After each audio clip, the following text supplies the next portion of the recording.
אוהד, על רקע השקיעה המדהימה הזאת של ערד, על רקע המדבר ועל רקע הרוחות הממש חזקות שנושבות פה,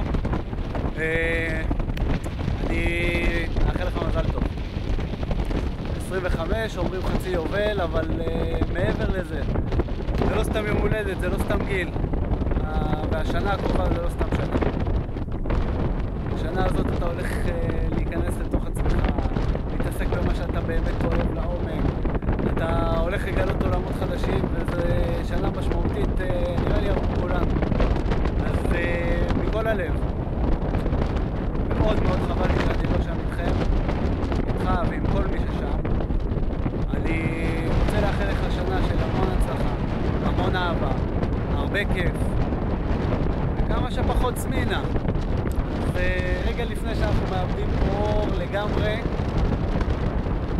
מצטער שאני לא שם, אני אבוא לבקר בקרוב, דש לכולם, אוהב אתכם המון, ואוהד, מת עליך אחי.